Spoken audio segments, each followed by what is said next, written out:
After this, we are going to see timestamp based protocols. Okay, I'll write it down for you.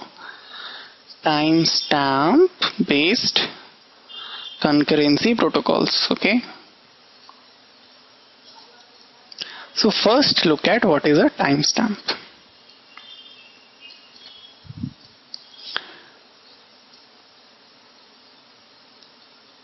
Timestamp is just an ordering. Okay, you can think of it like as a tick counter. Okay, let's suppose I have a clock and it ticks at regular interval of time. So I have something like 1, 2, 3, 4, 5, 6. Okay, this is my clock.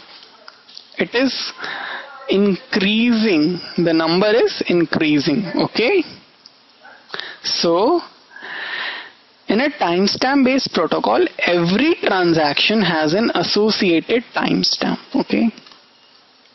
This timestamp indicates when this transaction began.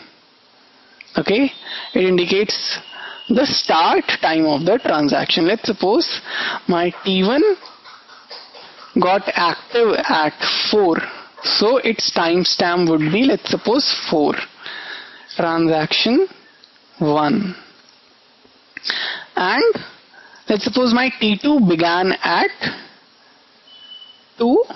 Then my timestamp for T2 would be 2. Okay. Whenever timestamp of T1 is less than timestamp of T2, I say T2 is younger than T1. What does this mean? It means that T2 came after T1. Okay.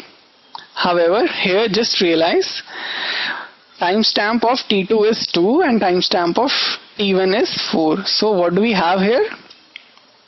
Let's put this in a block. So what do we have here? We have T2 less than T1. Right? So it tells me that T1 is younger than T2. Is it true? Yes, T1 is younger than T2 because T1 came after T2. Okay, that's one simple thing about timestamps. The other concept is every data item, okay, every data item has a write timestamp and has a read timestamp. Okay. So how are they decided? The write timestamp is the timestamp of transaction. Timestamp of transaction which made the last write. Okay, last successful write. And read timestamp, this is the timestamp. I would write timestamp as TMSTMP. Okay, it is the timestamp of transaction which has made the last successful read. Okay,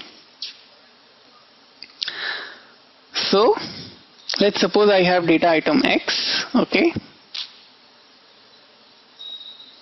so let's suppose these are my ticks 1, 2, 3, 4, 5, 6, 7, 8. Okay, let's suppose this is my time. Let's suppose T1 began at 2, T2 began at 4. Okay, at 6 T1, let's suppose, reads X. Okay, so at this time what would be read timestamp of X?